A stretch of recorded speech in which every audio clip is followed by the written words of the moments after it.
You look good. I just woke up. I was sleeping. Oh shit! Did I wake you up, man? No.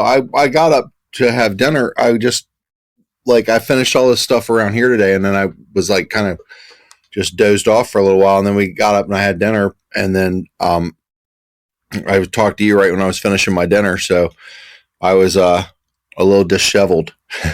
Yeah. Well, this man is very responsible for a lot of the most extreme metal recordings ever to come out in existence. He's been a tour manager. He has been recording engineer, producer, studio wizard, fucking Mr. Jarrett Pritchard. How you doing, sir? I'm doing all right. Man, I got to meet, I was able to, formally meet you in person this past weekend. I mean, we met briefly at a certain Acid Bat rehearsal, which was pretty awesome. By the way, the stuff you recorded for them at that practice was phenomenal. And so I really appreciate you coming on board and doing this, man. Thanks. Yeah, happy to. For sure. Yeah. So basically, dude, I just, what I like to do is just get everyone who comes on this show and just get their story, man. And what led you to where you at now? And we go far as back as you want to take it, Well, I take it take it to the beginning, normal American thing. My parents were hippies that probably, thought the thing to do was to get married and have a kid or whatever. My dad played in bands. And so some of my earliest memories are of his rehearsals in our house. I was probably predetermined to be, I think a drummer, because I was obsessed with drums as a kid, oddly. And that's not really the way it went, but my mom said that I was really hyper aware of music, even as a kid, super young kid, 2. I would tell her songs to find on the radio, blah, blah, blah. So, 70s, the way things go or whatever, parents split. I guess it has some level of whatever for all kids that go through that kind of thing. And around about when I was 4 or 5, I started getting really interested in music, with bands by name. And we're talking about a 4 or 5-year-old kid here. Right. So the first record I ever bought was Queen, News of the World. And oddly enough, my mom's an actress, so she put me in a television commercial when I was a kid. And I got paid $40. And she put the rest of the money in a savings account for me, but I was allowed to have $4. And I went to Peaches and I bought Queen, News of the World. And that was my first record that I ever had. And then just super obsessed with music. And I don't think, 4 or 5, I think I cared about drums, but I don't think I cared about playing music or being a rock star yet. Real soon after that, I walked into my Aunt Ruth Ann's bedroom, looked on the walls, and there were these guys painted up, and naturally it was Kiss. And I was like, what is that? What is that? And she's like, that's Kiss. And I was like, I'm going to do that. That's what I was going to do. And so she gave me Destroyer without the cover, so my mom wouldn't know what it was, and the Christine 16 7-inch and the Dr. Love 7-inch. And right pretty much from there, it was music. I'm going to play music. And I, got an acoustic guitar first, went and took lessons, hated it, didn't give a shit about playing Kumbaya or whatever. And, but I stuck it out. My dad taught me some stuff. And then when I was 10 or 11, he got me an electric guitar. And now we had electric guitars, and I didn't live with my dad. I only visited him, but he had recording studio stuff, 4 tracks and things like that. And by the time I was about 10 or 11, he sort of introduced me to like what that was, multi-track recording and, playing music. And I had this electric guitar. I mean, I had been trying to form a rock band in my neighborhood since I was probably like 7, but the pain in the ass was always drummers. It's always a drummer thing. And, I, kind of got the gist of like recording and multi-track recording. My dad had like a little studio in the house, and, he taught me a bunch, and I was learning about how to wire speaker cabinets and how to fix things. And, by the time I was trying to form bands, and the way that it kind of starts is that I'm walking down the street, and you have to kind of take in the context of the 80s that like if you went hardcore, and when I say like hardcore, I don't really mean the version of it that there is now. Like in the 80s, like going hardcore just kind of meant that you like got turned on to punk rock. Yeah. And, Minor Threat was hardcore. Bad Brains were hardcore. MDC was hardcore. DRI was hardcore. COC was hardcore. TSOL, DK, all that stuff. So you got turned on to that. They called it like going hardcore. But the normal kids did not like that. And like they like kind of found out that you went hardcore, they would kind of come hunt you down. Yeah. You get jumped. I mean, well, I was walking down the street one night, and this car pulled up and stopped, and I was like, ah, shit, I'm about to get it. And out jumps 2 of my friends to this day, Sean Spindell and my friend Patrick Maxey. And they were like, hey, we heard you play guitar, this, that, or the other, do you want to join our band? And they were much older than me, like maybe like 4 or 5 years older than me. I was like, hell yeah, I do. Mm-hmm. Of course I want to join your band. Well, we went and joined, jammed out or whatever, and it wasn't good. Patrick was a terrible drummer. I'll tell him that to this day. But we, played, and they had like some ridiculous name for their band, like the Whiskey Dicks or something dumb that I didn't really care about it because I was just a kid. I was just trying to play music. And short story is, about a year later, a friend of ours named John Corbett, we were skipping school, sat down behind Pat's drums, and just kind of looked real matter of factly and goes, I think I'll play drums now, and proceeded to play like Felix Griffin. And I was like, well, all right. And then we're off. We started playing shows. I'm giving you the cliff notes on this whole story. Oh no, you don't have to give the cliff notes, man. This is your time to shine. And in the 80s, there was kind of a strange culture phenomena of what to do with the kids. I was probably no different than any other kid at that time. I partied and ran around. I probably like smoked a little bit of pot, like probably took some acid or whatever, and definitely was not hyper or heavily involved in any sort of like drug situation or whatever. I was just a punk rock kid and ran around and did what you did, but wasn't like, of course at the time, we had a crack epidemic in America. I had nothing to do with that. I wasn't into doing that kind of stuff, but I did manage to get myself in trouble more than once, and led to some things at home that didn't really work out. And so by the time I was 14, I left home. I started running away from home, and I would go down to the beach where all the punk rockers were and hang out down there. I would go hang out where my band guys were, and that all happened all the way into high school. And then ultimately in the spring of 1988, I left home permanently. I was still playing with my band. We'd have little punk rock shows at house parties, and it would get wild, and we'd have a good time. And I left home, and I paid an old friend of mine named Steve Szynski $30 to drive me to Florida. And he drove me down here to Florida, and there really wasn't anything super interesting happening music-wise where I was. I lived in Virginia, at the southeastern Virginia, and my Aunt Ruth Ann lived in Tampa. And so, I had been rolling around, like crashing at friends' houses, couch bumping and stuff like that for a couple months. And I talked to my Aunt Ruth Ann. She's like, you should just come down here. It'll be cool. We'll do this, out of the other. And so I got a ride to Florida, to Tampa, as luck would have it, right in 1988. If you know anything about your history in death metal. I got questions already loaded for you, but if you don't even start, with that history.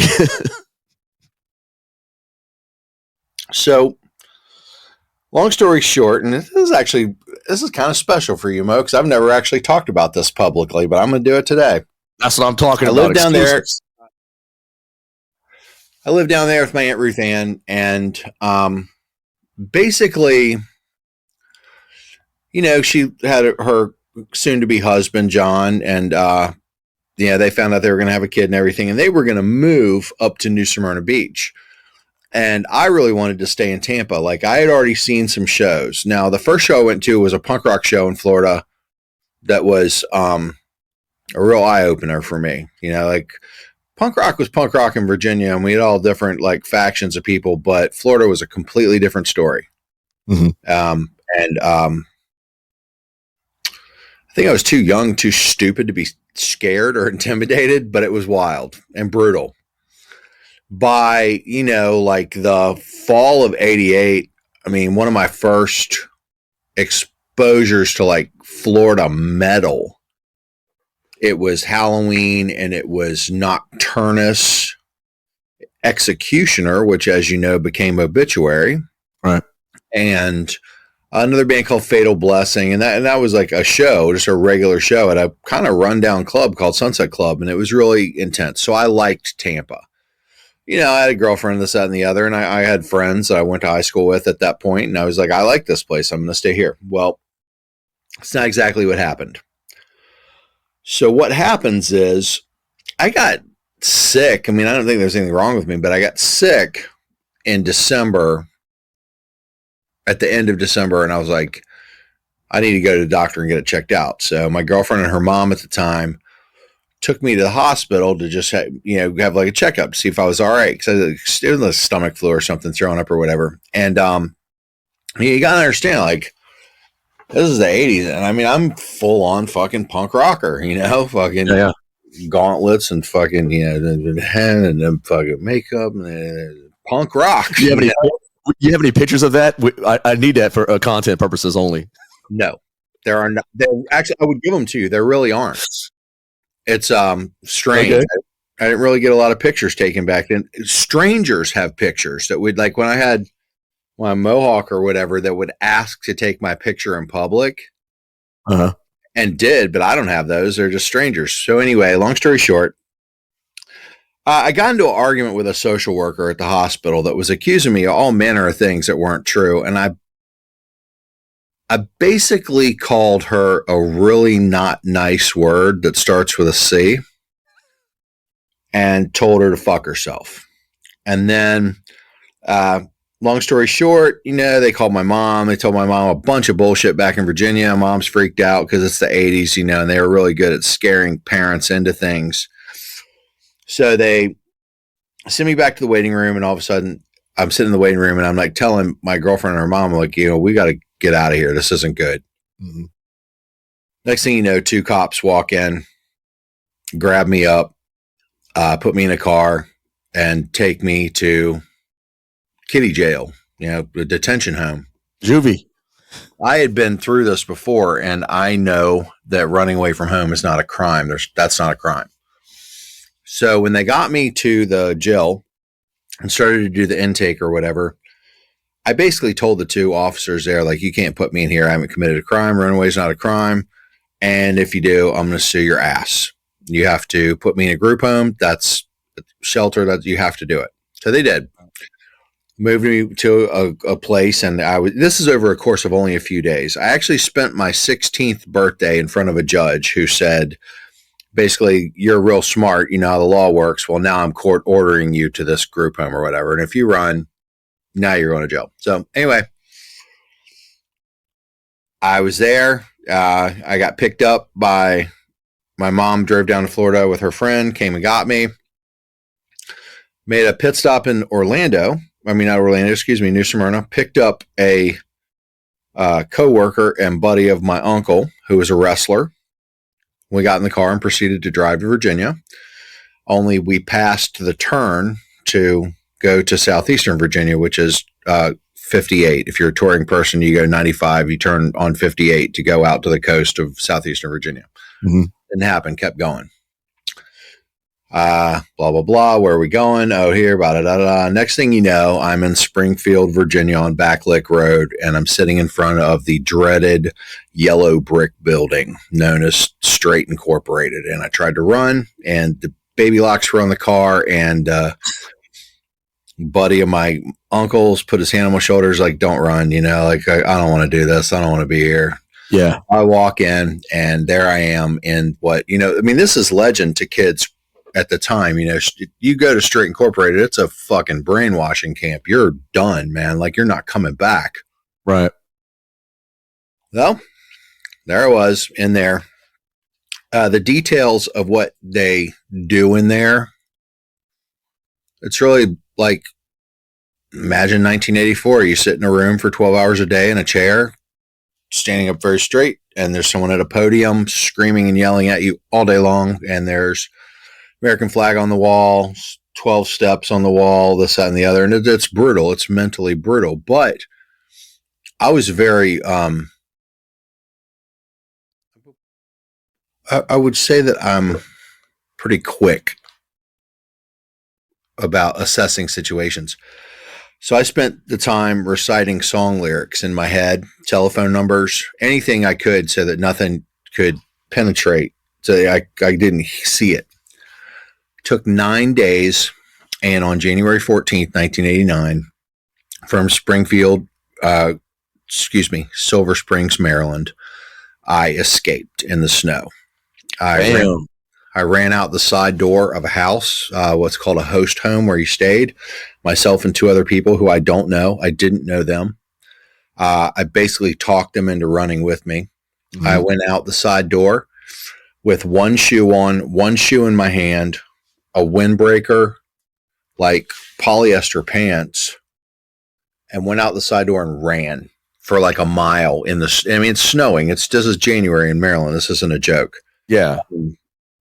Finally got to some woods, sat down. I was luckily wearing wool socks at the time, put my shoes on, got it going on. And so there's no GPS, there's no navigation. We don't know where we are. We have to get across the city at midnight and try to find an interstate. You're essentially in a Hardy Boys situation. Yeah, pretty much. Yeah, it was pretty wild. So long story short, we found an interstate. We hitchhiked from a feeder interstate. We got in the back of a pickup truck. We rode to 95 proper, and I didn't go south. I went north because everywhere I would go is south. So if I go north, they'll be looking the wrong direction. About 20 miles to a town called Laurel, Maryland.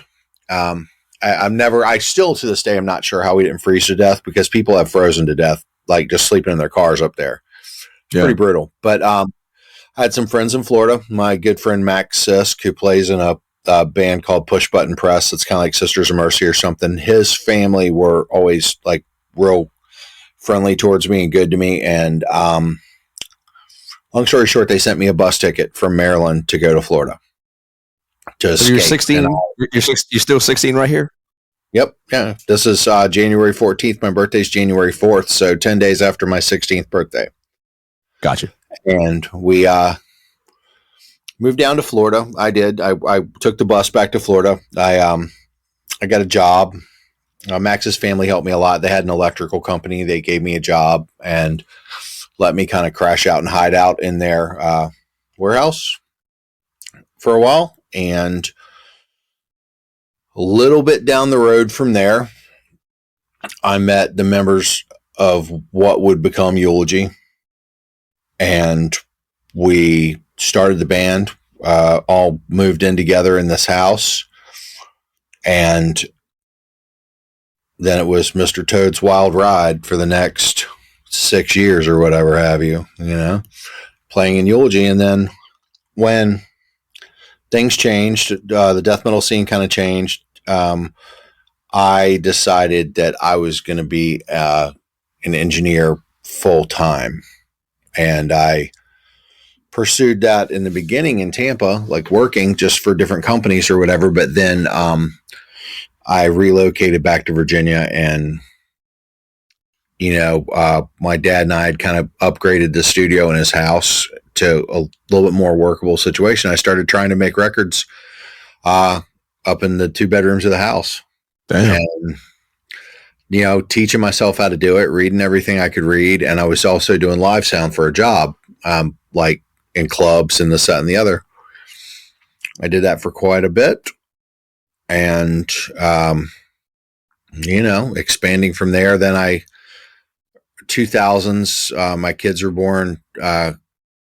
Live sound's dangerous. A lot of hip hop. There's a lot of violence at that time in hip hop. And, I saw riots, active shooters in the room where I was. Had 2-year-old kids, and I was like, yeah, I'm not going to do that. So then I went and cut and mixed television for Discovery Channel for about 5 years. I think our team was responsible for around 300 hours of television. I think I personally, by myself, without a team, was responsible for maybe 150 of that, but we all worked as a audio department. So ultimately we did about 300 hours. I left there when I got done with that, and I went and I taught at a university. Well, now it's a university. It wasn't at the time, called Full Sail. And I want to be clear with everybody, I did not go to school. Okay, that was my next question for you. I was like, man, did you receive any type of formal training to teach? I forgot to tell you one thing. My dad, his name's Kelly Pritchard, John Kelly Pritchard. My dad was an acoustics engineer for NASA for about 30 years. All right, here. Okay. And I learned a good amount from him, I would say. Yeah. Definitely. But it's, I've talked about this a couple times. Whether or not I'm good at this thing or whatever is completely subjective. That's for someone else to say. But I will tell you from my perspective that I immediately understood it, technically speaking. Yeah. Just, it made sense in a way. I'm not saying, like I said this on another podcast, but it makes sense. I'm not saying I'm Tony Hawk, but Tony Hawk at some point or another dropped in and did a frontside air. Right.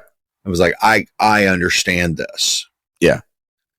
That's what I feel like engineering was to me. Like, I just feel like I got it immediately. And then it was just a natural thing that felt right with you.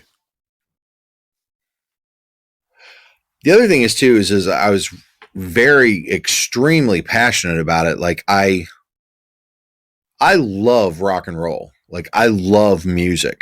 Like the history of how we made these records, of how music has changed, how is something that just makes me very happy to be a scholar of the history and to hopefully contribute to some of it in some way.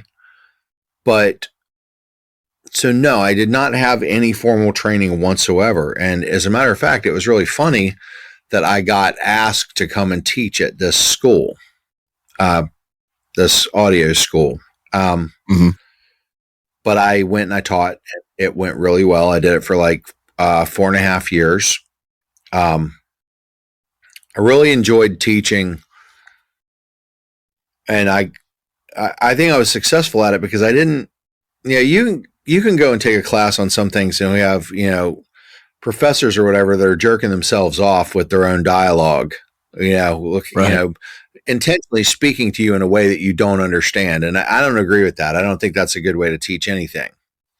Matter of fact, I think that you go through a process and you dumb it down in a language that people can understand. And the more that they understand, the more you increase the complexity of the language. And you have to do that in a sliding scale to be able to teach somebody if your goal is that they learn. If your goal is just to feed your ego or whatever the hell you're doing, That's not teaching. That's something different. I did Well, really well at it. I was about to say, where does one sign up to be an apprentice under Jarrett Pritchard? Because I'm ready. I'll put my application in right now. You know what? It mostly has to do with close proximity, like being around, and it's funny, because with that type of thing where assistants are concerned, or whatever, it's nice to have people that have like base skills and this, that, and the other, but at the same time too, if you take an assistant or whatever, you're going to teach them how to do it like you. And that's just really important for workflow, just to be able to be on the same page to get things done. But, Right. So I taught, and then I didn't.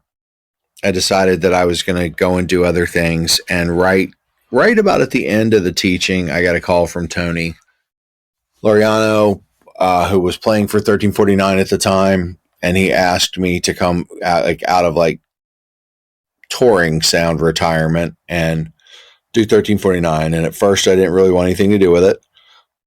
Basically, I think my exact words was, I don't want anything to do with a bunch of church burning Norwegians. I'm pretty sure that's what I said.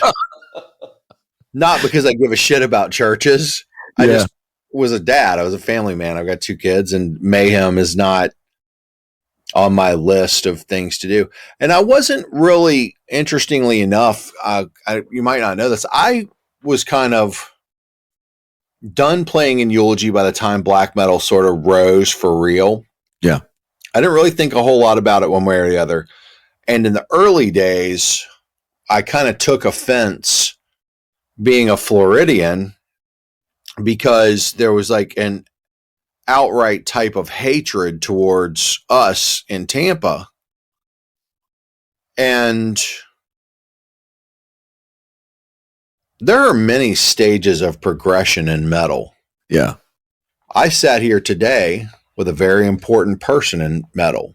Name is Scott Burns, who at a time where there was no precedent set, figured out what to do with this music. Mm-hmm. Production has gone through many evolutionary changes, and we have definitely improved since those days. But the climate at the time that those records were done, no normal person listened to that kind of music, and most engineers would have said, this is noise, I don't want anything to do with it. And the thing that you always have to remember about Scott is having the vision to see through that and say, this is something special, and I'm going to try to make this work. Mm-hmm. So I have a lot of respect for him. My point is that, the back of the record with the through Scott Burns and Sweatpants Metal, I mean, that's all fine and good. I didn't see you show up in Florida and run your mouth like that, though. Oh, no. It might not have gone like you think. But so I didn't really care too much about it. But I told Tony I would do the tour because I got bribed. Carcass is the headliner. You'll get to see Carcass 17 times. And I said, I'm going to do that.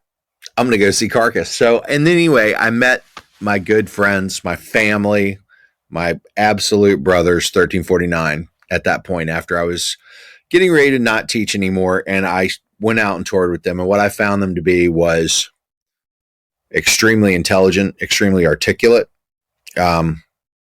The show, the black metal, I don't think I understood it before. That whole process is a ritual for those guys. Nobody's running around in corpse paint all day long. That's not how it works. No. And it's a ritual, and they're preparing to present you with a vehicle to go to a place of extreme, stark, cold darkness in the most genuine way. Mm-hmm. But in the daytime, they're pretty regular guys, very intelligent, and a lot of fun to work with. And we did the first tour, and we really got along. And I'm not really a raging partier. I keep my shit together. I go out and I do the work. And so once I did the first one, people saw me work and recognized that. And they said, oh, this is a reliable person, because if you're a tour manager and you're, handling somebody's money, or you need reliable people. And because of that, people just started calling me. And, it just went like anything else went. And I did it for quite a while. I was only recording in the house at the time. I wasn't really doing a lot of records and things. I basically had a mixing set up in my house. I had kind of gone through a real big life change pretty soon after that. I separated with the mother of my kids, and I actually ended up, like my kids living with me, single dad. So, 2009 or whatever, when they're 11, they lived with me, except when I would go on tour, they would go and stay at their mom's house. So in addition to changing from being a teacher to being a touring engineer again, I also was kind of doing life things that were like, being a dad. And so it was a weird time. And I had a mixing rig in my house, and I would do, I would go tune drums on records for people because I can do that pretty well. And like tune for Morbid Angel, for Hate Eternal, Whitechapel, Agnostic Front, Madball, and on and on. Like I would go in and just tune the kit. I wasn't even engineering it. Other people were engineering. I would just tune the drums for them. Mm-hmm. And at some point I met my partner, Jeremy Miller, my business partner. And through a strange series of unforeseen events, we ended up starting the studio that I'm sitting in now, and we've had since 2014.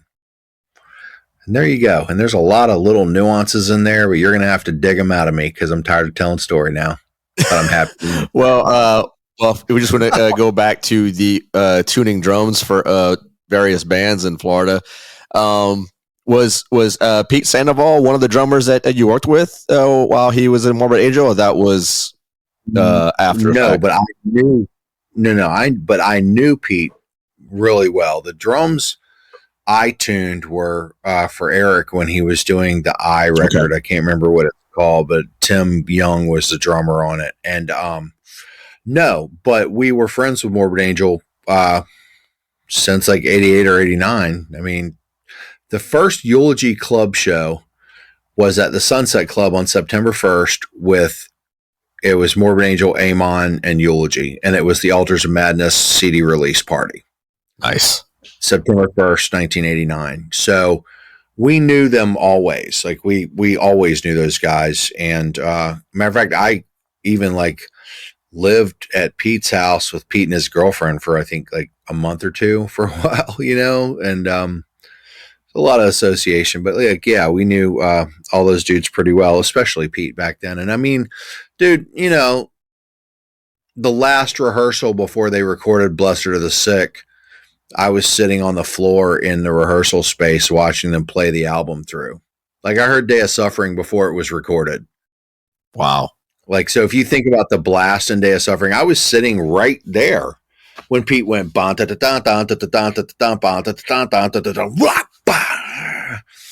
I witnessed, I mean, in my opinion, Pete's the first person to have command of that style of drumming. Like the Commando is funny, like that is his nickname, but if you really look at it, he had, abilities, and a newfound way of controlling this monster of a way to play music, He's really great. And anyway, so yeah, we knew Pete, but tuning the drums, no, that was for Tim Young when he was playing in Morbid Angel. And it was actually a favor for Eric because Rutan and I have been friends for a really long time. Aside from the first record that you produced and recorded, I mean, that very well could be your favorite. But what is one of those records that really just stand out, like in your top 5 of records that you were responsible for, that just like you sit back or you stand back and you're like, yeah, I was able to do that and just be proud of it. Like, what's that album? I don't know, because I think I'm probably harder on myself with the work and where I want to get to than anyone else probably is. I really like the Pulchra records, because Well, it's my band, so Yeah. you know. It's hard to pick one, but I am really proud of Vengeful Ascension. Really? That Goatwhore record was we're just doing something different, and like I liked all the records that had been done before it. Obviously, I've worked with the guys off and on for many years, but I wanted really badly. Like one thing that I noticed about vocalists or whatever is that a lot of times with records, they would do the record and then they would tour it for 6 months, and 6 months later, it would really gel and it would become the record. But you would only see it gel if you saw them live. Well, since I was their live engineer, I saw this process happen. Mm-hmm. And so when I went into Vengeful, I really wanted, it was really special. You know, I mean, I didn't really ask them to do it. They asked me because they wanted to do something. They wanted to do something that was more like what they were live.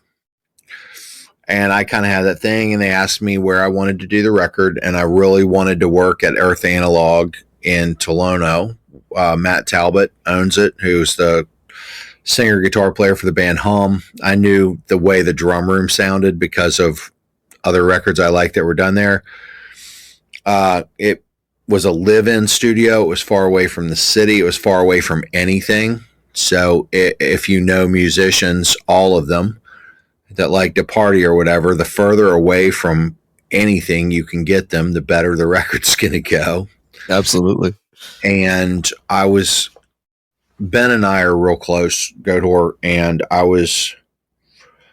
set him up in the vocal booth, and I hated the vocal booth, so I moved him out into the live room, put up gobos around him or whatever. I let him sing one song, and I said, okay, there's 2 ways we can do this. You can sing the record, and I'll record it, or you can let me do what I do, and we'll go through this, and we will make this what it's going to become 6 months from now. Mm-hmm. And he said, yeah, bro, let's do that. And I have that same relationship with Raven from 1349 too. And I'm also real happy about the work I've done with those guys. But like Ben and I just sort of feed off each other, and like when we're working and we create a sort of vocal thing, and I kind of had like put it down to like there are characters that you play mm-hmm. in your songs. Like you're either the antagonist, you're the protagonist, or you're the narrator.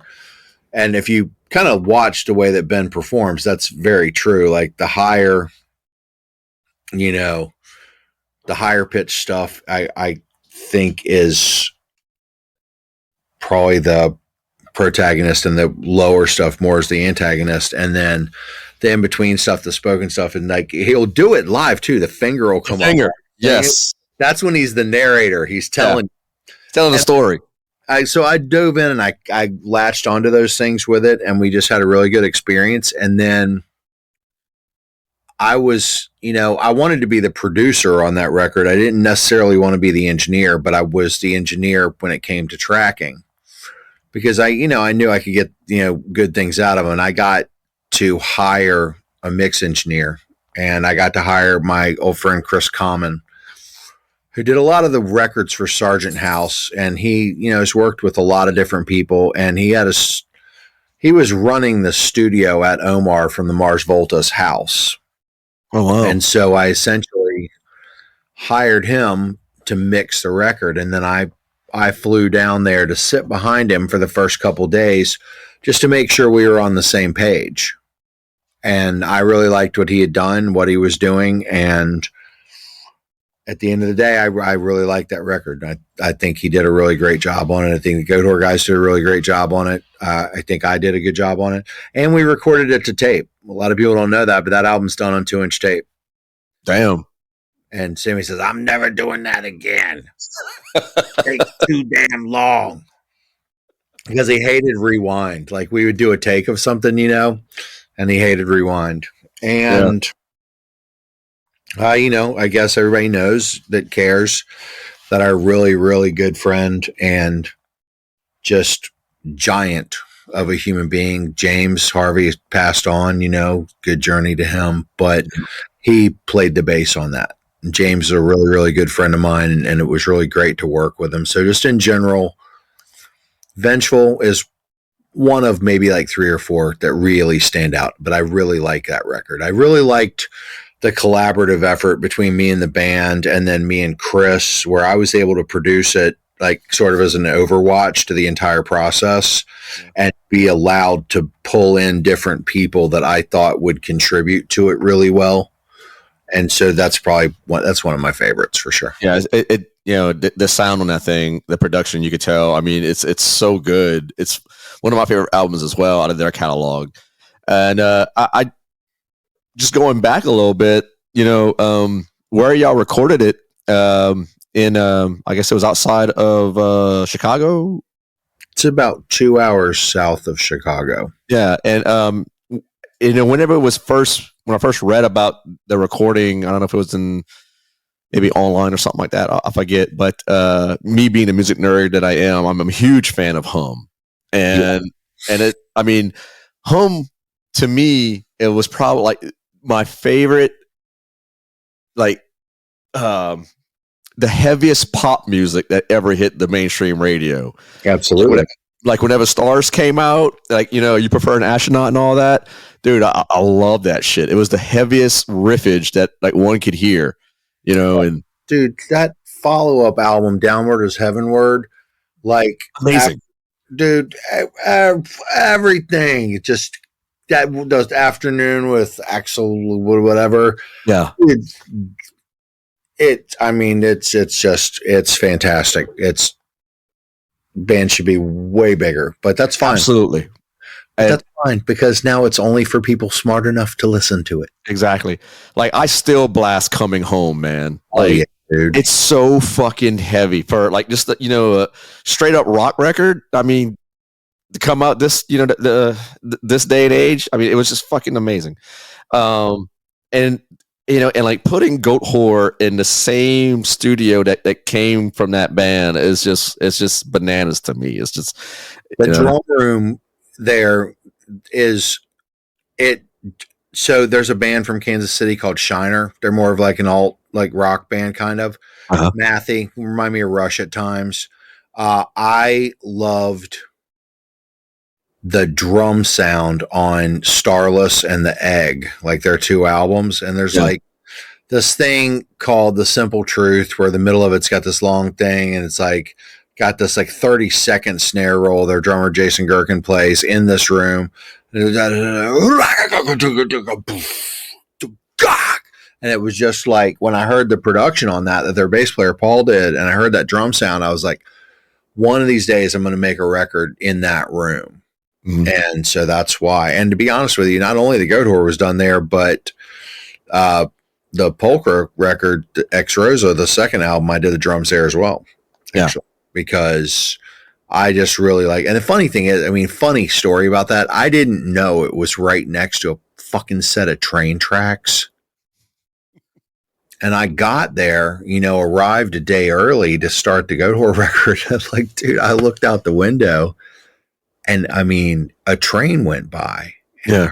And it's not like a little bit of train. It's like a train. Dude, I was freaking out. I was like, oh my God. Oh my God. So the only thing that happened really is I just had to listen back to takes, make sure that there was no trainage, had gone by while we were doing a run. And actually, I didn't get caught by one at all, actually. But I was freaked out, dude. It was so funny. Because, there's like train techs, like, it's like the side of the building has a street. Across that street, and maybe like 50 more feet, there's a massive train tracks right there. It's really hilarious. I was like, oh my God. But yeah, I love that record. And Hum, to your point, is probably one of my all-time favorite bands. And Matt is a really, really great guy. He's really super awesome to work in his studio. He's just a really excellent human being. Man, that band, and I don't know, I'm sure it's a collaborative thing, like all bands, but the attention to detail with that band, like just making that alternative rock heavy in the best of ways, like sonically, no one did it better than Hum. I mean, maybe Soundgarden, but Soundgarden is huge, and all that came out the mid '90s. But man, it's just something about Hum that just, to me, as a metal truist, just made me want to fucking punch something, And Soundgarden didn't make me want to do that, but Hum did. Yeah, right. I mean, I love Soundgarden too, but yeah, and I think that by the time you're finishing a record or whatever, you're so immersed in it. It's hard to see the forest for the trees at that point. You're so immersed in it. So a lot of times it takes some time. You have to step back, be able to step back from it to see what it is. And I think that I'm kind of aware of that. So I sort of don't think too hard about the bigger picture. I stick with the details until it's finished. And then hopefully it follows through and works out. That's kind of the thing. I like to talk about the process of working with a band, I'll use Goatwhore as an example. Like whenever, let's just say Sammy and Ben have this artistic vision, and and I know Sammy just as well as you do. Like he comes in with all these songs pretty much written the way a certain way. Is there any dialogue between engineer, producer, or you and Sammy saying, okay, I like the way this sounds, but what's the direction you want to take? Like, is there any room for you to step in and say, I think this song should go this way rather than where you have it? Like, and like, do you run into any issues with that with Goatwhore or anyone? I mean, every situation's different. Yeah. With Goatwhore, the songs are done. There's always a lot of discussion about what they're trying to do musically and sonically, and that's more where I come in. And I think probably my biggest contribution is, like I said, like ping-ponging back and forth with Ben with the stuff that he's got written to, like, just small things like, okay, so we're going to have this voice here, and then I want to answer it with the last line with two lower voices that like come from two sides, and I'm like, so I want it to be like, you're the protagonist here, and I want the demon antagonist to come like this from both sides. Like sonic landscapes and paintings, I think that we have, we get weird, like there's Blood Moon, which is named something else, but that was the working title. Like all those war drums in it, like taking and setting up, floor toms for Zach, and Zach like took washcloths and gaff taped them to make mallets on his drumsticks, and then the toms are mic'd from the top, but they're also have NS10 drivers on the bottom for sub, and then they're piped out to a real echo chamber in the back of the studio, and we're doing that. Or like, oh, I need a piano on this first note of this riff, I just need you to hit the E. So I got a U47 on the piano, and we're just doing different things, textures, different ideas or whatever. And so there's input, but it's more to the landscape, not to the material. Sam and the guys, they come pretty correct. And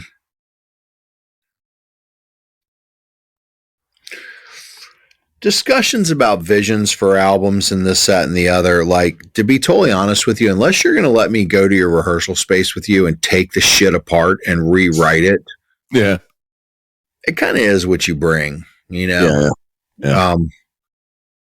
There have been times where there's been something in a song that I did not like, and I thought it was just bad, that I rearranged after the fact, and with Pro Tools or whatever, where I cut pieces of a song out or this or the other. Uh-huh. I try to stay away from like correction of performances. I don't really like that. And I know people are like, oh, you're just an old man then. That's how we do it now. Yeah, well, fuck you. I like rock and roll. You play video games. Suck my dick. Yeah. But so like what I'll do, like for instance, like I'll do with Frost, for instance, I don't correct anything on Frost. I do 5 takes. I record 5 takes of the song. And I will probably comp them together. No different than if I had a razor blade and was editing a tape machine. I just go, oh, well, maybe I like this fill better and this, that, and the other. And I'm usually allowed to do that to my own discretion for most bands. Yeah. I do multiple takes of things and I say, okay, well, I like this better. I'm allowed to comp a performance together if I think I need to. I mean, that's kind of my input.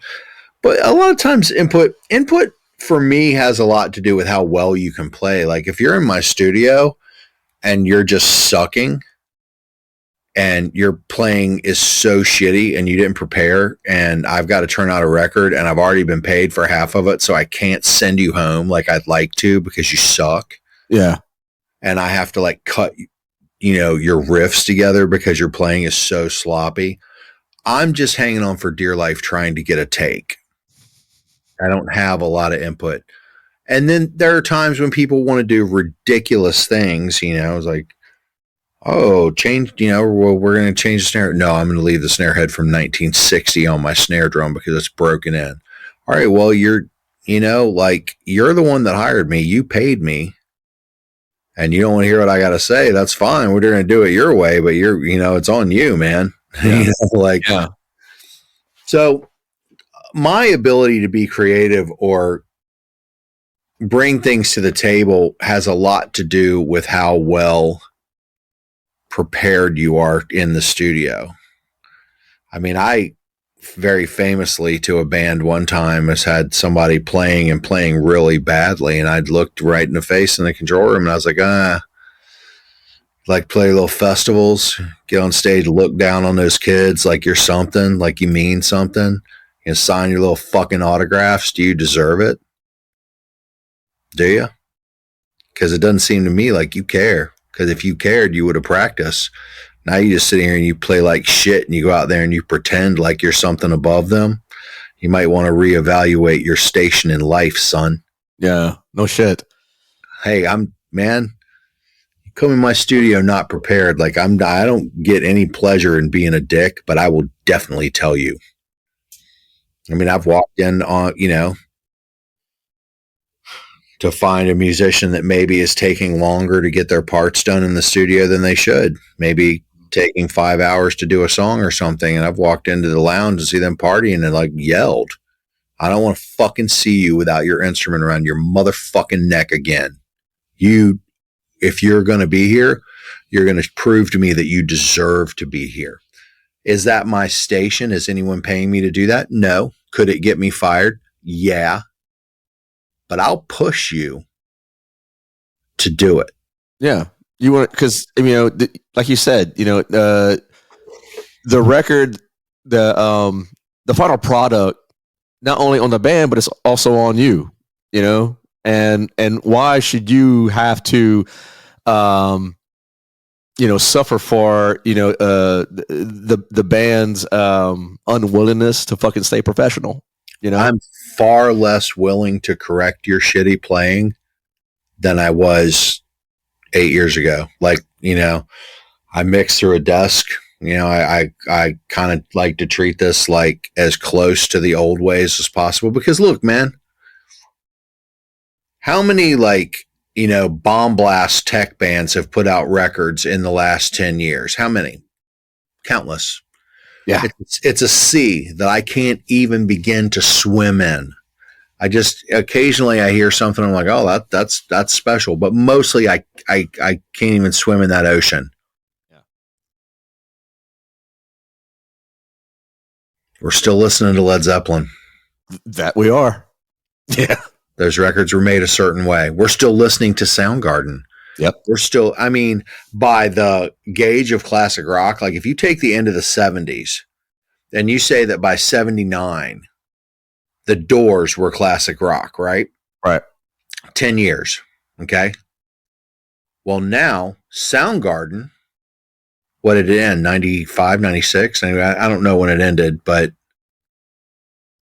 I mean, they, what, 97, I say, was Super Unknown, something like that? 97. Yeah. By that metric, by that measure, Soundgarden is classic rock almost times 3. Right. But we still listen to some of that music in the current tense. That's what, yeah. Those records were made a certain way. There's something to that. That being said, the way you're making your records, what do you consider is some of the most important equipment that you have in that studio that makes it all, the way it should sound?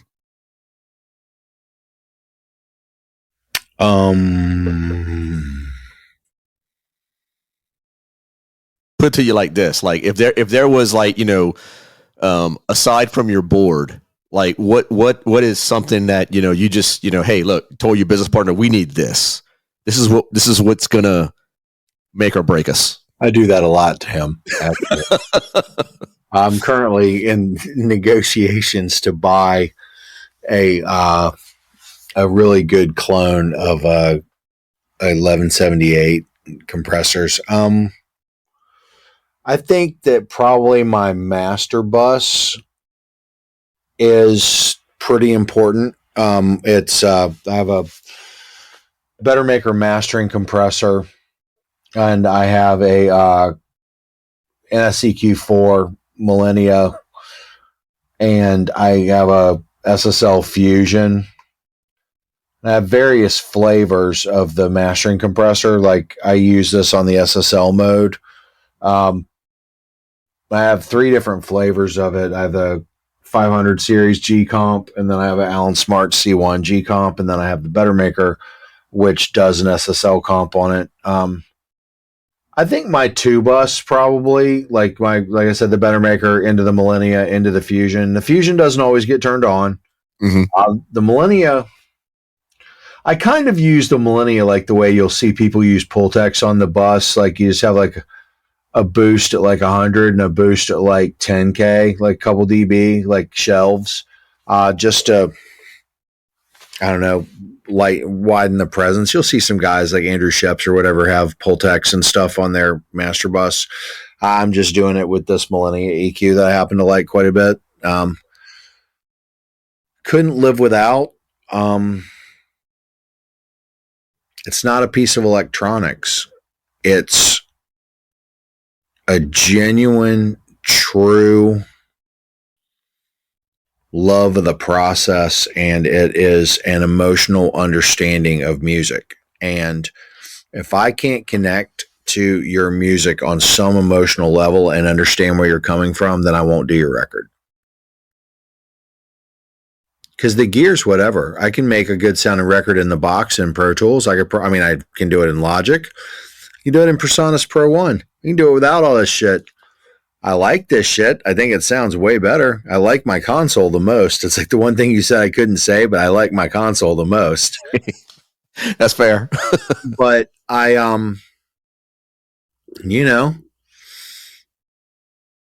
I think that the thing I couldn't do without is just the process, like that I like the music, that I want to make good music, that I enjoy being around people that have drive and talent. And hey, you don't have to be Steve Vai either. I'm happy to work with somebody that maybe doesn't have the chops to pull what they're trying to pull and help them work through it, and like to be able to play it. Like I enjoy that aspect of things. I don't enjoy people that come in and maybe don't want to play and just assume that it's going to get fixed in a computer. I don't like that. Everything. It's going to come out in post-production. I would never approach my record like that. Or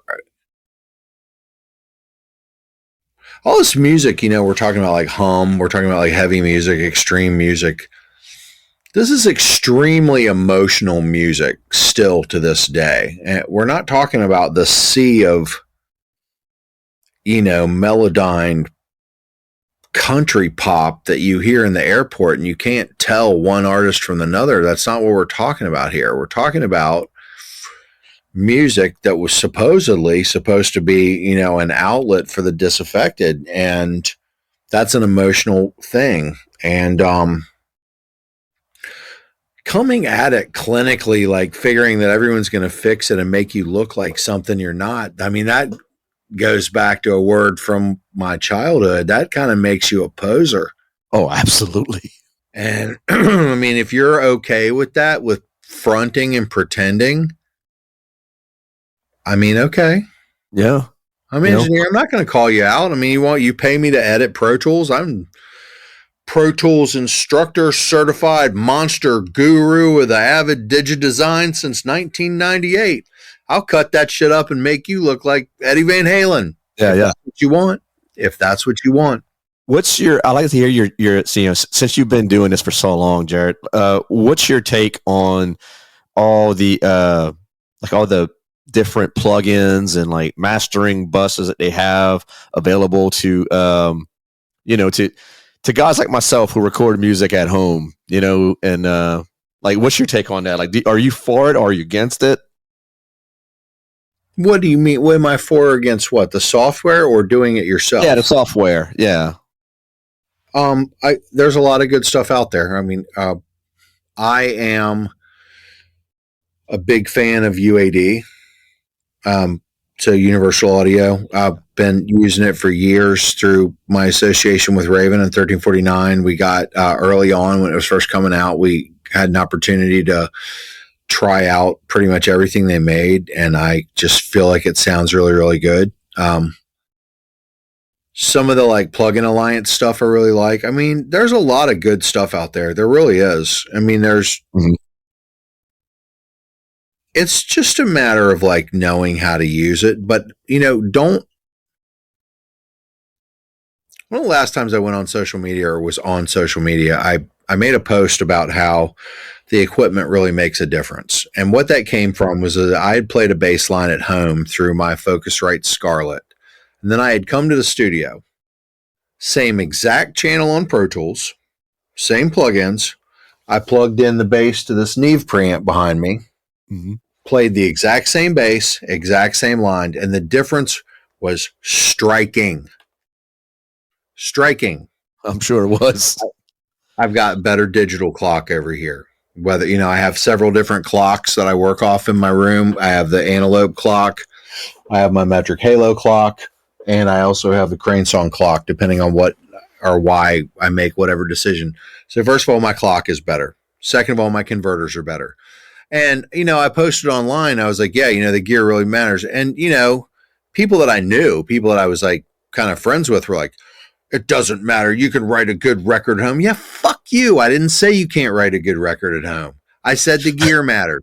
Well, you don't need all that. I was like, yeah, we're not even having the same conversation here. I'm telling you the gear makes a difference. You're telling me you can write a record at home. Great. I don't give a fuck. We're not having the same conversation. And that's annoying to me. It's annoying as shit to me. Yeah. Yes, the plugins are there. They sound really good.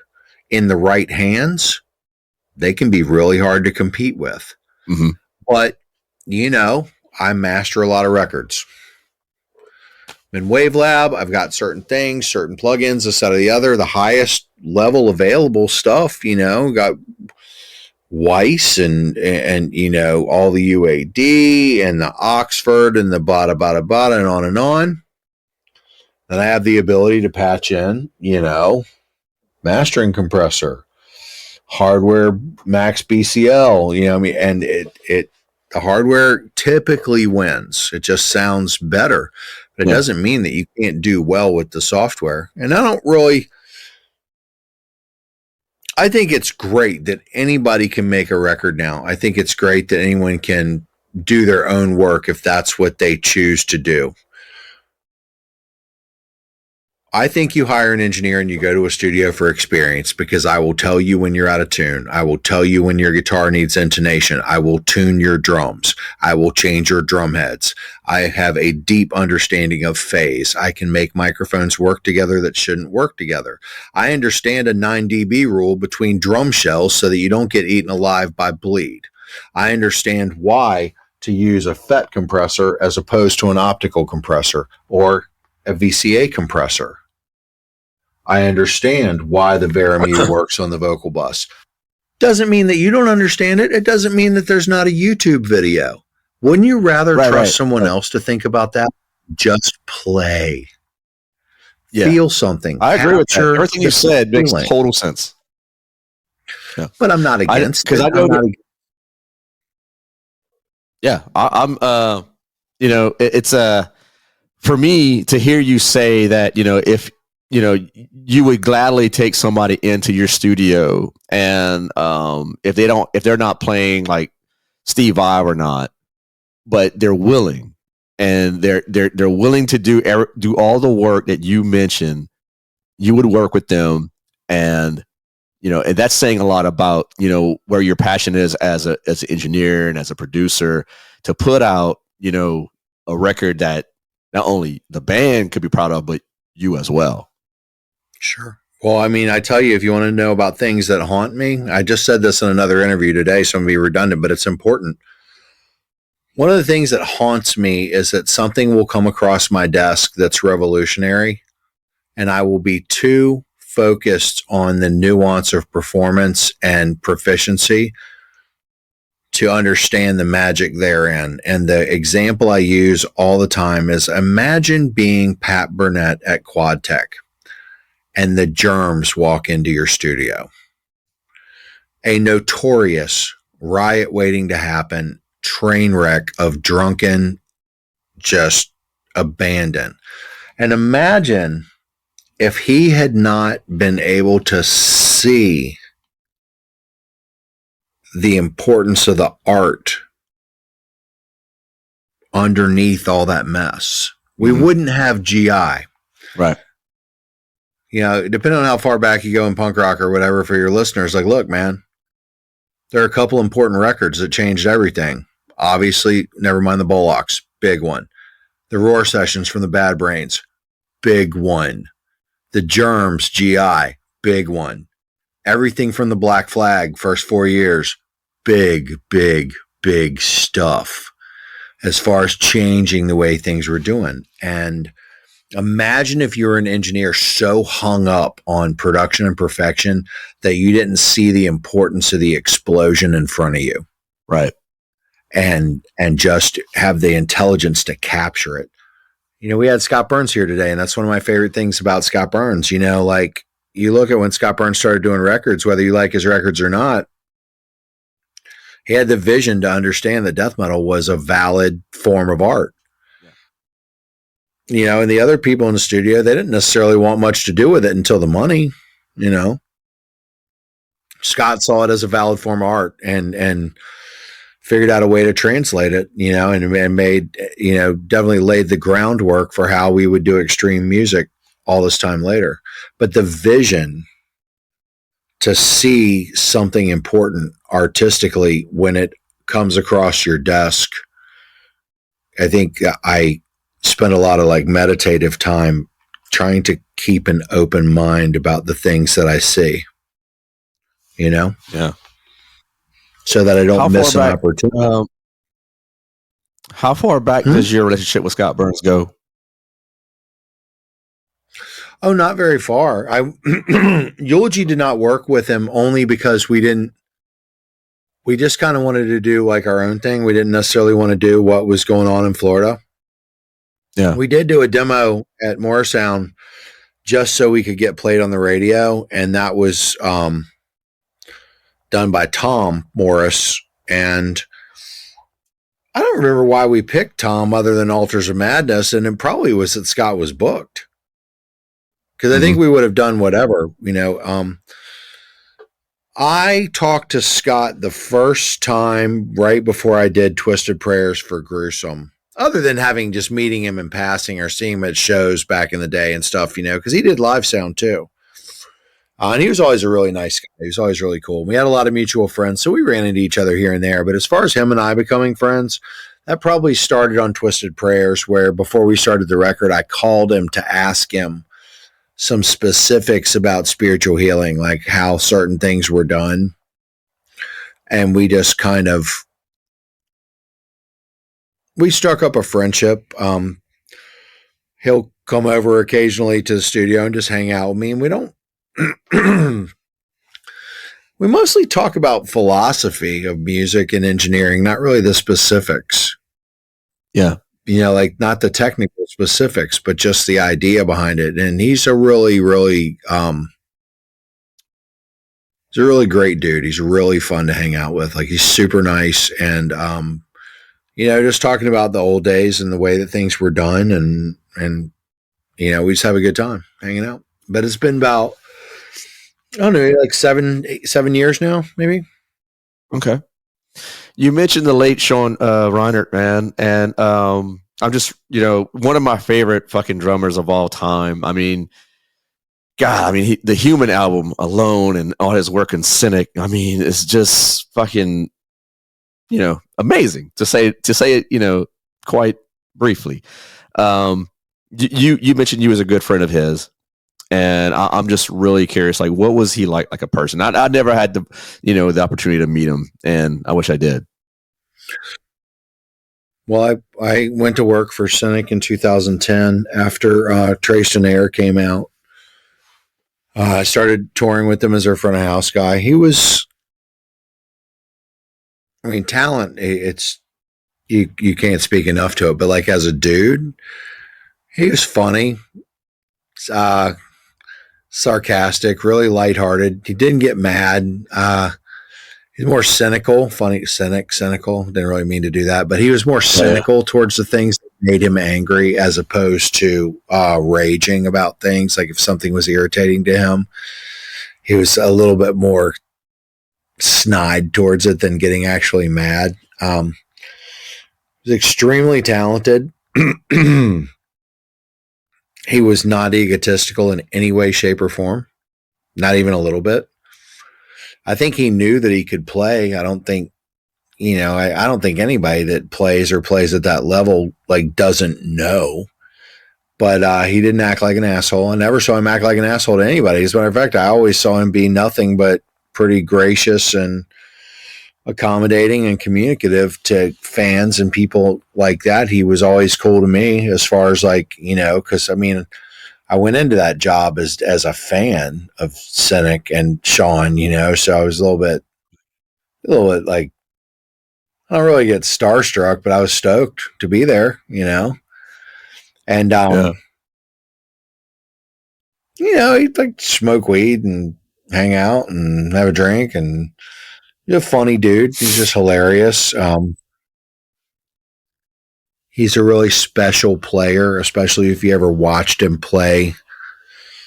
It was like 4 individual musicians, each appendage attached to a torso. And his finesse and his dynamic control and his flow. You know, you have a drummer that's going to go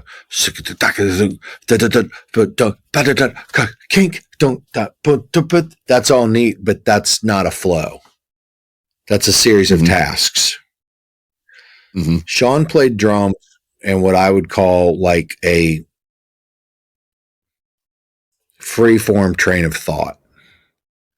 You could watch him play and his limbs seemed independent, but connected. He's a genius at tuning his drums. He had, in my opinion, drum perfect pitch. He was a single tone tuner type of style. He didn't do a descending tone as toms were. Ding, they were like a single note. And his understanding of how hard to hit a cymbal versus how hard to hit the shells, depending on the environment that he was in, and his ability to shift was, I don't think he thought about it. I think it was natural, because I think what was happening is that he knew what he wanted to sound like, and so depending on the environment, he would adjust, if that makes sense. But as a dude, he was a lot of fun to tour with. He's very funny, very sarcastic. We hung out, drank, listened to a lot of music and stuff at nights on the bus. And, it was just a very fun person to know. Not to mention, standing in the shadow of a giant, it's really cool when you have a life where you have opportunities to spend time with people that you respect and end up being friendly with them or whatever. I mean, I have 100 examples. Sean's one, it's a cool thing to surround yourself with creative people, and people that you respect, because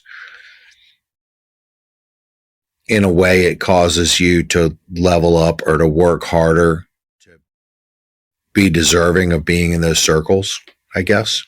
Yeah. And that's the way I feel about that, about Scenic, that I feel like I was really, fortunate. I wouldn't call it luck. I don't really believe in luck. Like, luck creates circumstances, but you rise to the challenge. Like, you get lucky to get in front of the desk, but if you don't have the chops, you're not staying there. So I don't really think a lot about luck. Luck creates circumstances, but it's still you that has to follow through. So yeah, I really liked all those guys. Paul and Sean both were very funny. They had their quirks. The two of them, you could tell they'd known each other for a long time. Yeah. Like Paul, so like teenagers. Paul going to do yoga at the top of the jungle gym while me and Australian Mark were holding off 10 Eastern Bloc crust punks that were trying to get into our bus, like shit like that, like this ridiculousness. But he was extremely, extremely, extremely talented, but oddly, he was way more focused on the journey as a musician, in my opinion, just observing him, than he was about the accolades and the adoration. He was I don't feel like his journey was done. There are people who get to a point and it becomes all about absorbing the energy of the accolades and the adoration, and that's what they're going to do, and that's okay. I mean, if you worked hard and you got it, you deserve it.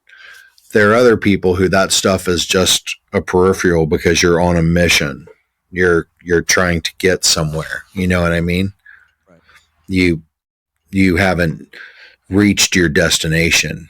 And I would say that, in a way, like, I think as proficient and good as he was, it always seemed to me like he was like pushing, I'm sure he went through highs and lows where at times he didn't want to play, or maybe he took a break or this or the other. But my experience was, it seemed like he was on a trajectory and pretty, steadfast about that. I think he was always trying to improve or improvise and come up with new ideas and stuff, or, have it where he could record his own drums at his house and things like that.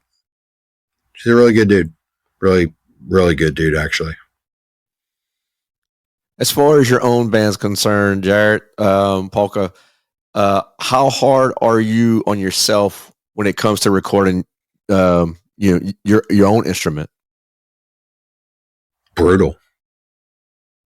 Figured that was going to be the case. I just finished the guitar solo. I had to put on a song that we've had on deck to be completed for about a year. I think I started that solo 2 weeks ago. I had to write it. Sometimes the problem is there are too many options. There are too many things I could play, and that can be an issue, a hard thing. Yeah.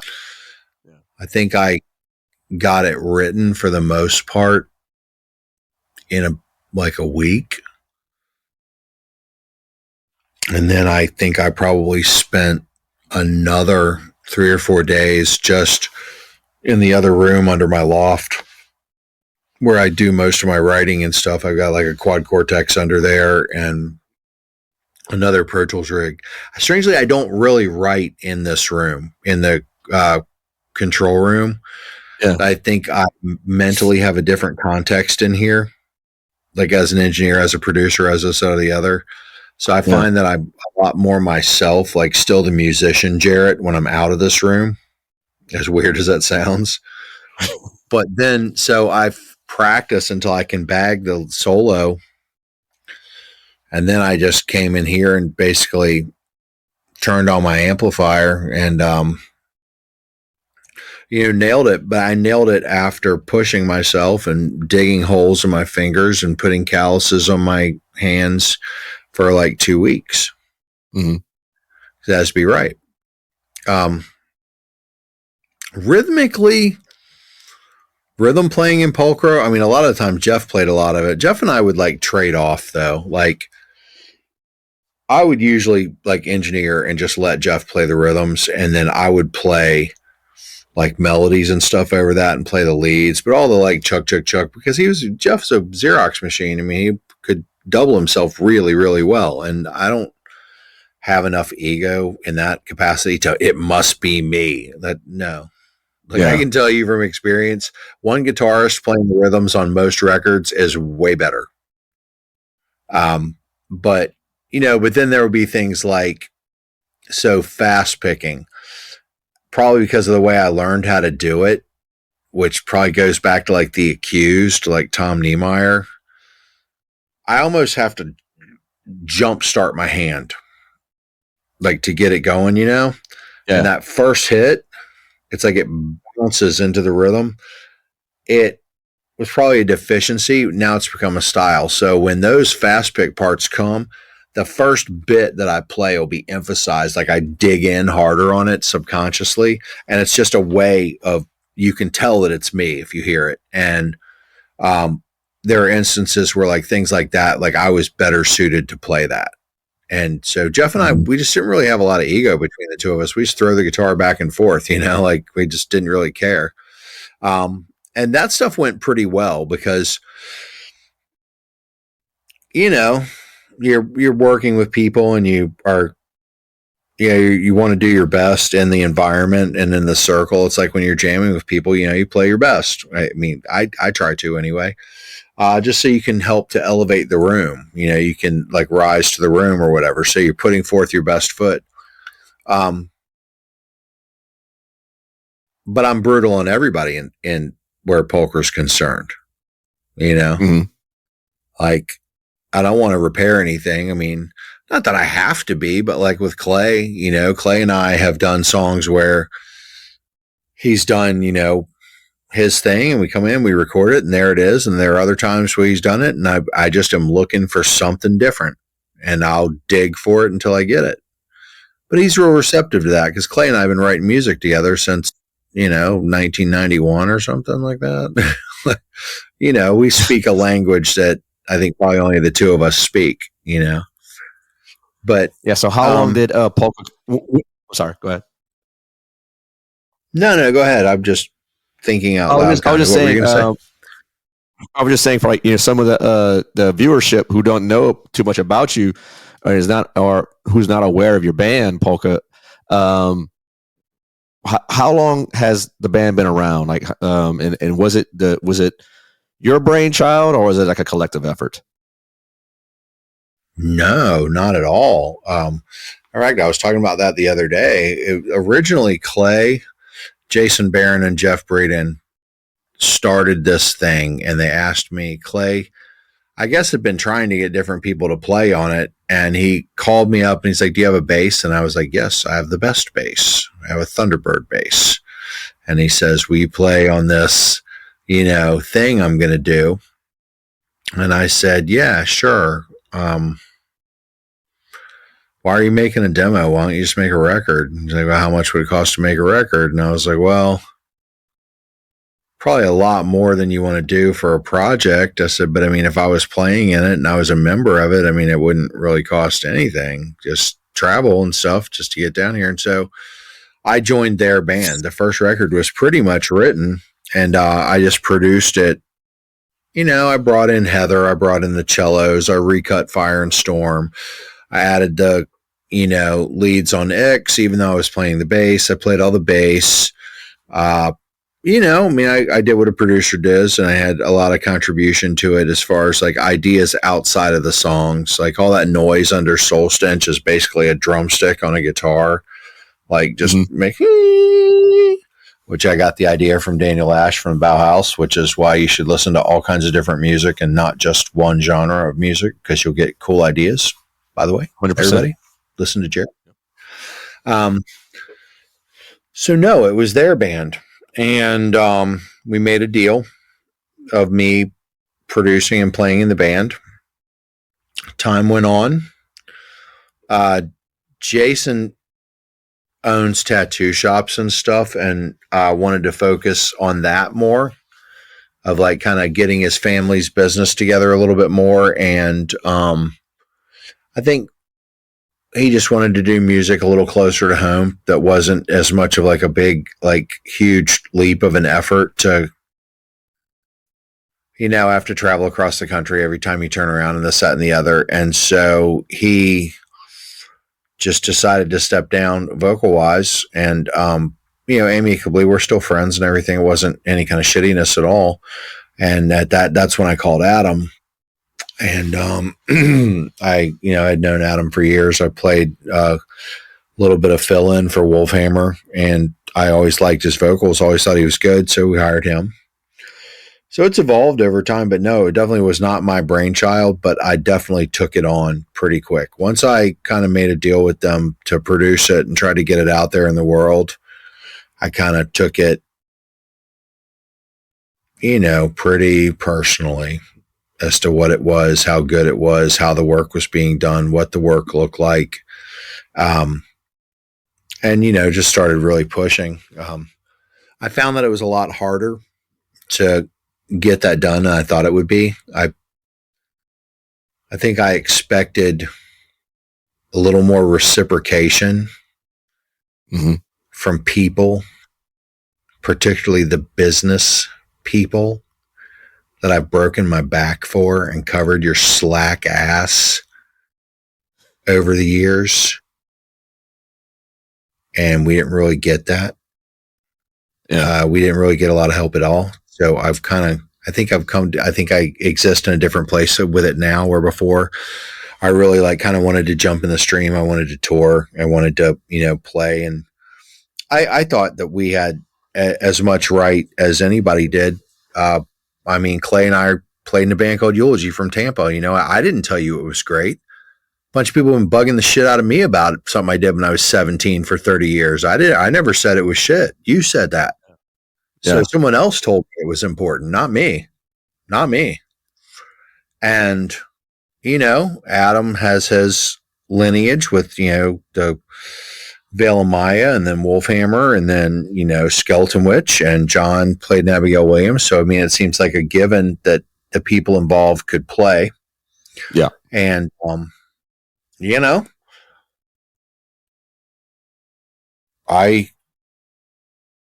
I liked the music a lot, which is where I'll usually start. Like, if I don't like the music or whatever, it's whatever. I'll just say, well, it's someone else's cup of tea or whatever. Like, I really liked it music wise. Like, I really, especially the last album. I really liked the material that we put together.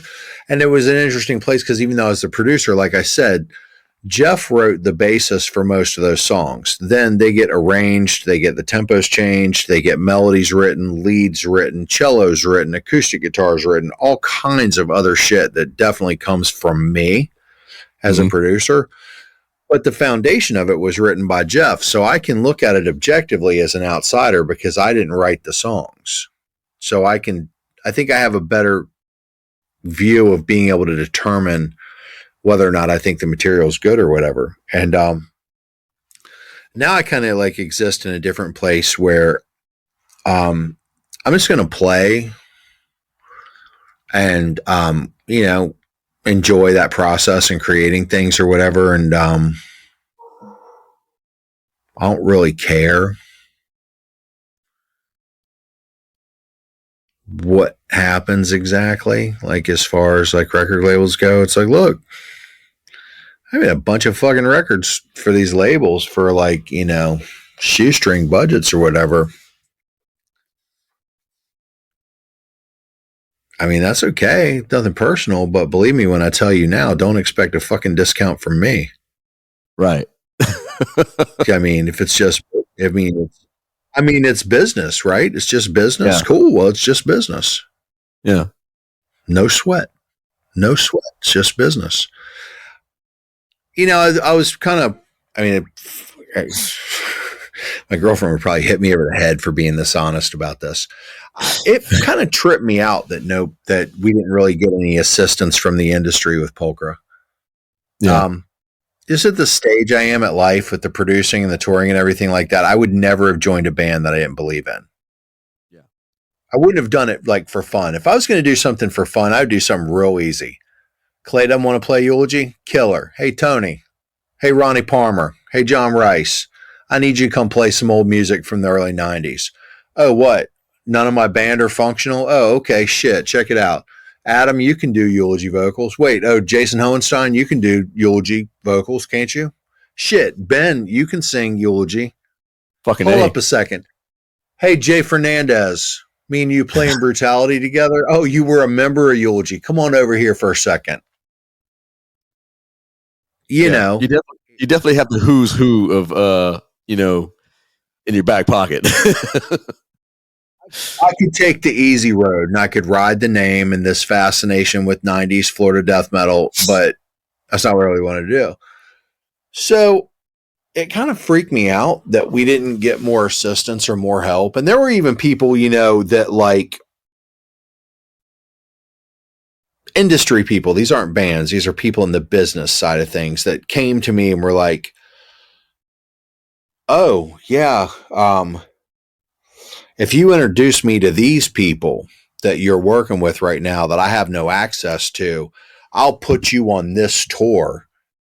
And, and then you do it. And then the time comes for that tour to be happening. And you're like, yo, are we going out or whatever? Are we on it? Oh, no, that's just not going to happen. Yeah. And just, you kind of, that puts a bad taste almost in your like, mouth. I feel like I committed a sin by deciding to play again. And what some of these people didn't understand is that I was a musician first. Yeah, I became your front of house engineer. I became the headliner killer, which is a joke. But like with Goatwhore, like a lot of times, like my goal, whoever was headlining, was to make them wish they weren't. To hit as hard as I could with Goatwhore and just not leave a lot left, Yeah. I'm the guy that's got to deal with, promoters that don't want to pay you. I'm the guy that's been taken into an icebox in Long Island with 6 like Long Island looking dudes that could be in The Sopranos, sit there staring death in the face and laughing at him going, fuck you, pay me, even though you're about to get fucking hurt if you don't get out of there the right way. Yeah. But before I did all that, I was a musician first. And so it almost like in a weird way felt like I committed a sin by joining the other side. A lot of times I've said that the industry aspect of this reminds me of like a 1920s carny. And they get these little orphan kids and they throw them out in the van to traipse across America for $150 a night while they're just sitting back, like, pulling the puppet strings or whatever. And all you people that are behind the scenes and you're not up on stage playing, with your gatekeeping and like playing God with your festival lineups and all this other shit. Like, you're not shit. You don't mean fuck all. The only thing that fucking matters is those bands that are playing the music and those kids in the audience. Like, just because you are in a position of power or whatever the fuck you are, like, you don't mean shit and you contribute nothing but an arena. That's all you are. You remind me of a DJ that pushes play. That's all you do. Boy, that was like pretty dark. Yep. I probably shouldn't get. Yep. But I'm going to piggyback on what you just said, because I have a certain disdain for fucking for A&R and PR folk, because when I was just starting this out, I made a point to like, just do everything organically, and just network, and in fact, I never bothered asking Ben, because Ben's Ben Guys and Goatwhore, like, probably the biggest band that I know personally. And I didn't have it in my mind to ever like, and ask Ben, hey man, can you like, ask such and such if they want to come on a podcast with me? That never became a thought until Ben said, dude, I can get you a conversation with XYZ person, artist. And I was like, well, I didn't want to ask you. And he was, he how Ben is. He's like, dude, he's like, hey, closed mouths don't get fed. And I was like, you're absolutely right. And then like the one time, the one time that I decided, you know what, I'm gonna make a pivot in my in my philosophy, and I'm gonna ask a PR person to see if I can talk to a band that you actually work with. And then the original PR person was like, yeah, no problem. I emailed them and they liked what I did. And I actually worked with some of the bands on their label. And then when it came time to work to get another band, well, we switched PR firms. This is who's handling the PR. And so they gave me that email address, and without any fucking explanation whatsoever, it was like, it's going to be a hard no from us, dog. You just don't have the the bandwidth, or you don't have the reach. And I'm like, okay, whatever. All right, free publicity is free publicity, in my opinion. This is a fucking problem. Well, you're going to tell me off air who that was, and I'm going to go ask, because look, all you fucking record labels, like, you pay me because you have to. Somebody says they want to do a record, I give you a price, you pay for it. You're not doing me a favor, so I don't give a fuck about you. I even do one better. I got the receipts. Look, man, this industry now, record labels and things like that, all they want to see are your clicks, your likes, your this, that, or the other, whether they deem you worthy. Let me tell you something, fools. Some of the greatest musicians on earth are unknown. They come from nowhere. And if you keep 100%. waiting for everybody else to do your fucking legwork so you can what? Press a record? I can press a record. What are you, the mob? You're like making a loan to somebody? Your distribution? Okay, that's great. But if you people don't start wanting to create things and cultivate things and help build things that maybe have not achieved the numbers, we're all going to lose. So yes. Go ahead and do whatever you want to do in your little office, your little record label. You're only going to pick up a band that's already done the legwork. If I was a band and I had 100,000 followers, fuck do I need you for? No what shit. am I going to give you a cut of anything for? Why? I'll put it out myself. If I have that many followers, I have all the reach I need. Exactly. Why do I need a record label?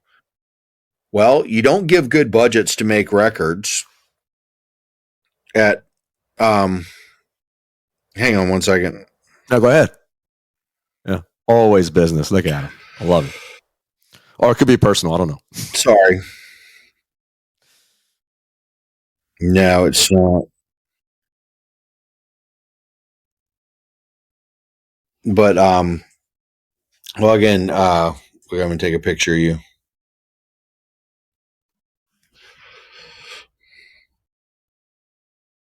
But, sorry, I'm going to restart that over again. Here's the thing. No problem. What do I know? I'm just a guy that loves music and happened to be a tech head and learned how to make records. I wrote some music when I was a kid, when I was 17, that some people say might have had some impact. Who cares? But I'm going to tell you this. I'm going to tell you this right now.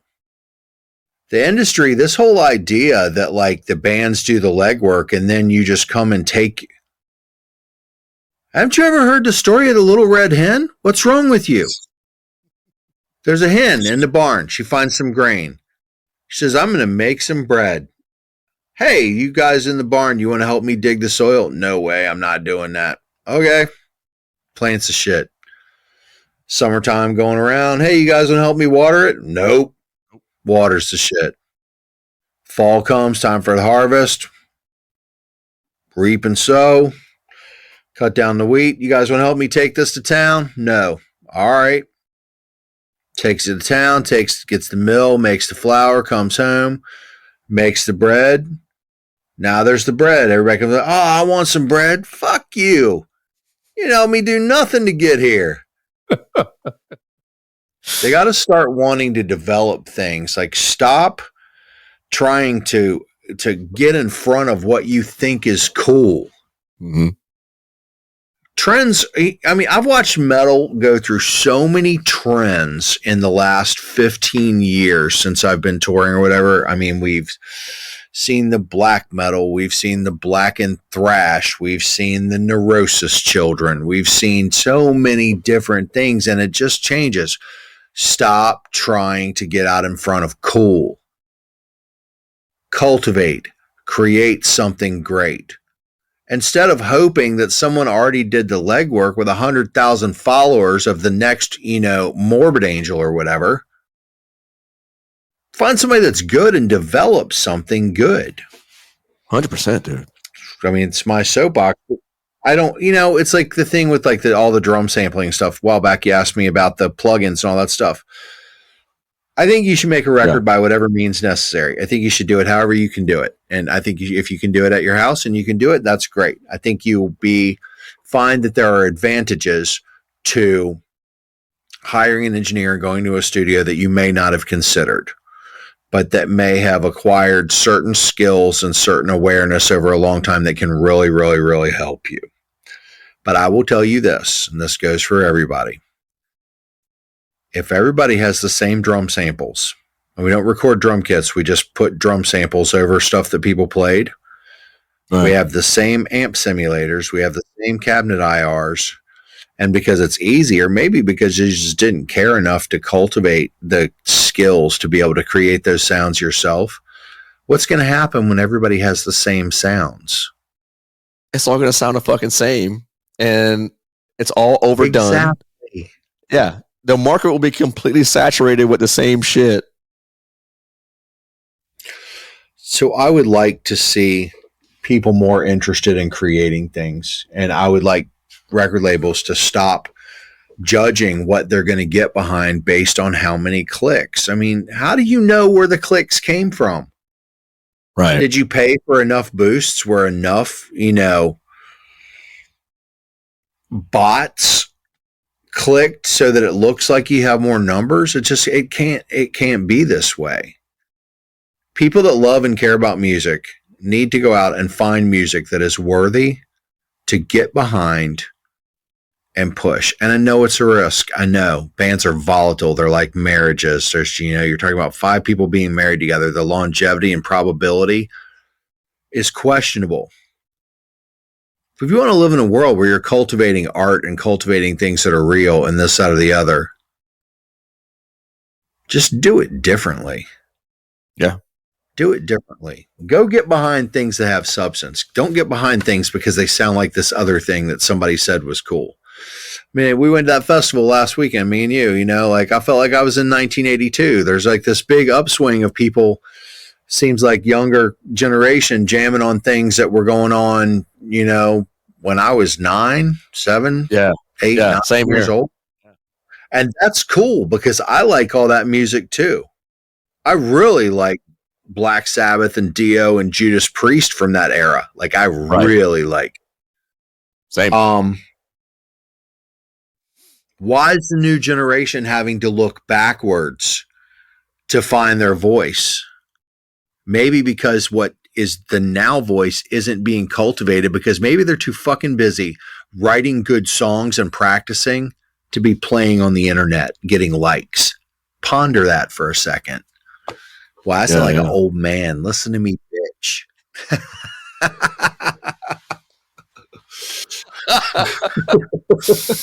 Somebody has to say it, though, damn it. I love it. This is why I do this. I love Goatwhore on their better days. Goatwhore's a rock and roll band. Like it's it's for real. It comes with some highs and lows. Sometimes it's going to be a little bit of a monster truck rolling down the highway with no brake runoff. Sometimes it's going to get a little bit wild, but it's real rock and roll. I care about that. I like things like that, you know. I like that kind of stuff. And you know, don't get me wrong. I mean, I have friends that work at labels and stuff. I mean,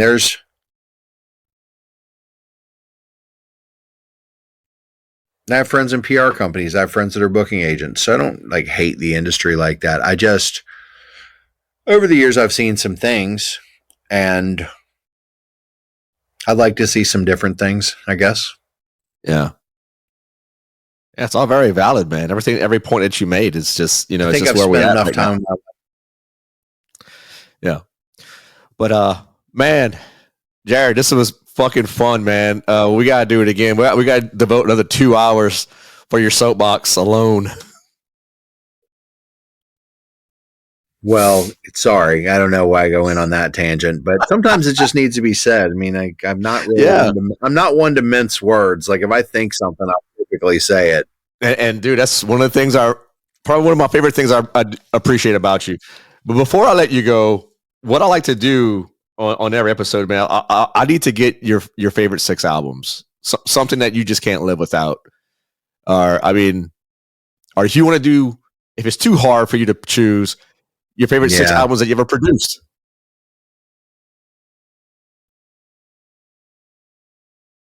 Nah, because my favorite records aren't ones I made, even though I like those. My first favorite record of all time, without hesitation, is the Rise and Fall of Ziggy Stardust and the Spiders from Mars, David Bowie. If you told me I could only have one record for the rest of my life, I would listen to that record. Mick Ronson's one of my favorite guitar players of all time. I like that record a lot. Shit. 6 of them, huh? Yeah. They just have to be the ones that meant the most to me.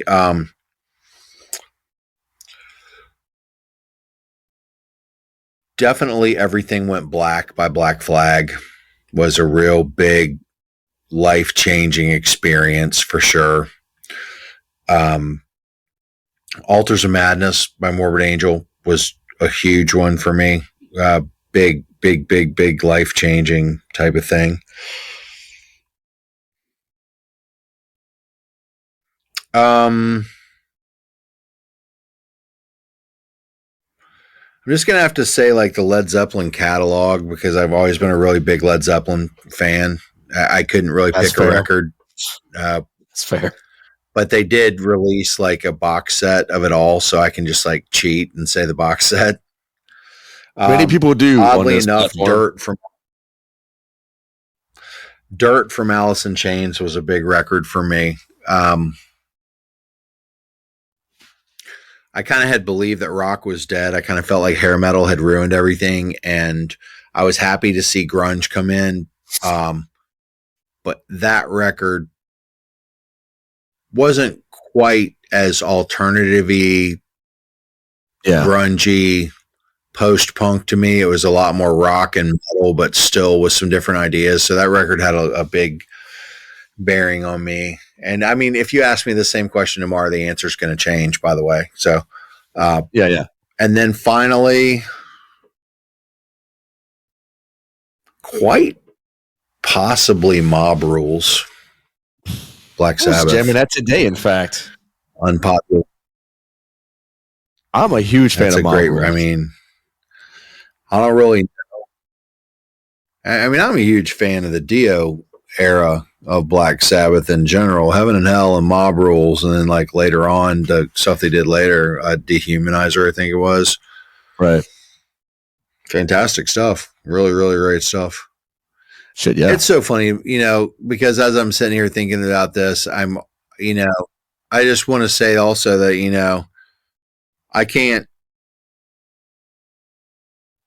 overstate the influence that Christian Death had on me, like Rick Agnew on Only Theater of Pain. I can't overstate how much, you know, the sort of dark wave post-punk thing with like Bauhaus and Joy Division and stuff like that, how much of an impact that had on me. Souvlaki by Slow Dive, really, really big impact on me, like kind of that whole noise shoegazer thing. My Bloody Valentine, Loveless, another one just about noise and sound and something. There's just like, I love so many.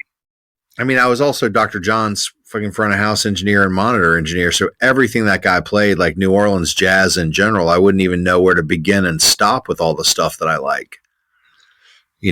Like being influenced by getting to work with that guy. So it's so vast, the things I like, but those 6 seem pretty proper. The Bowie, the first one though, that never changes. Yeah. That's my favorite album of all time, easily. Fucking brilliant 6 albums.